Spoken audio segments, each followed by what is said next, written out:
Two wheeler stocks में अच्छा move दिखा, आइशर मोटर्स पर्टिकुलरली। मुझे याद नहीं आ रहा है 7% कब मैंने आइशर को भागते हुए देखा था। और अभी 2 महीने पहले पिटाई हो रही थी कस के, ये सोच के कि हीरो और बजाज की जो बड़ी बड़ी बाइक्स आ रही हैं वो इनकी हालत खराब कर देगी, लेकिन हुआ नहीं ऐसा। इनफैक्ट एक ब्रोकरेज ने तो नोट निकाला है कहते हुए ओवर एग्जैजरेशन है बढ़ते हुए कंपटीशन की जो बात है। तो वहां से 38,000 रुपए चल गया ना, वहां से 3100-3200 3100-3200 का लो मिल रहा था। अभी 6 महीने का चार्ट दिखाइए डॉक्टर साहब, आपको नजर आ जाएगा। हाँ। ये देखिए 750 एक महीने में, मतलब 2 महीने में 1200 चल गया है। अभी इस लेवल से कैसा नजर आता है आपको 4100-4200 पे किरण?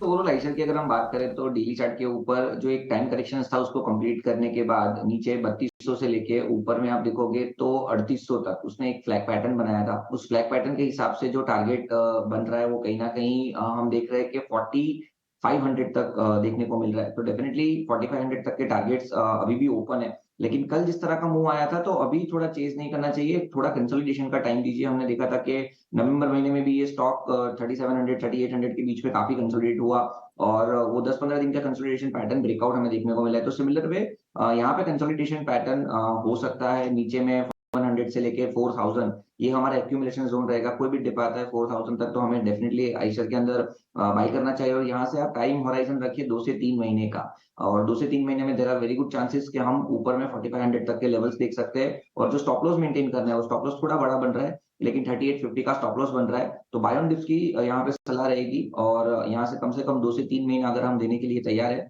तो 4500 तक के टारगेट्स देख सकते हैं। क्या बात है, 4500 तक के टारगेट आपको आइशर मोटर्स में दिखाई देते हैं। एक और स्टॉक है जिसके बारे में आज बातचीत हुई है, स्लो मूवर है और बहुत अक्सर डिस्कस नहीं होता है, लेकिन हमें डिस्कस करना ज़रूरी है ये इस समय। वो मैं डिस्कस करूंगा वैशाली के साथ, वो यूरेका फोर्ब्स। यूरेका फोर्ब्स आपको याद होगा जुबिलेंट फूड के पुराने एमडी पोटा साहब यहाँ पे अब नए एमडी बन के आए हैं। और अगर आपने यूरेका फोर्ब्स के रिजल्ट के साथ इनका प्रेजेंटेशन जो इन्होंने दिया है वो नहीं देखा है अभी तक, तो मैं हाईली रिकमेंड करूंगा कि ये प्रेजेंटेशन एक्सचेंज पे अवेलेबल है, आप जाके देखिए। उन्होंने एक बहुत डिटेल्ड प्लान अपना बताया कैसे ये जो वाटर हाइजीन और प्योर वाटर का जो प्ले है वो बढ़ती हुई इलेक्ट्रिसिटी अवेलेबिलिटी टियर 2 टियर 3 में, आपको याद होगा छोटे छोटे शहरों में पावर कट की बात होती थी, अब अनइंटरप्टेड पावर सप्लाई आ रही है। और उसकी वजह से इन्होंने पूरा एक डिटेल प्लान बताया कि कैसे वो उनको फ़ायदा कर रहा है। और टियर 2 टियर 3 में अब लोग कॉन्शियस हो गए हैं। आपको याद होगा पहले सिर्फ यूरेका फोर्ब्स बड़े बड़े शहरों में लोगों के घर में यूरेका फोर्ब्स का पानी का फिल्टर लगा रहता था, अब हर घर में आ रहा है।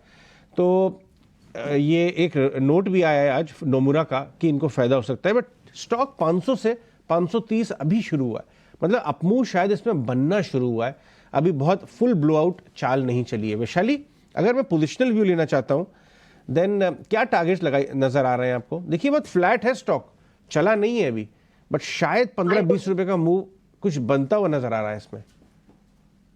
एक्चुअली मैं अभी वीकली चार्ट देख रही हूँ, बिकॉज डेली में तो कुछ बन ही नहीं रहा है, बट वीकली में भी मैं देख रही हूँ अच्छा सा कंसोलिडेशन है, but very smooth chart, gradual progress होता है फिर वापस कंसोलिडेशन में हो रहा है। सो अब आप जो बात कर रहे हैं वॉल्यूम बार काफी कम है, बट एक बार वॉल्यूम में पिकअप हुए तो आई थिंक 490 के स्टॉप लॉस के साथ ये स्टॉक को जरूर कंसिडर किया जा सकता है। बिकॉज आई थिंक एक बार ये रेंज 550 के रेंज के बाहर निकले तो I think next target would be 590 to 600 to start with. तो ये stock technically very favourable, but volume is the criteria, volume में एक पिकअप आना चाहिए।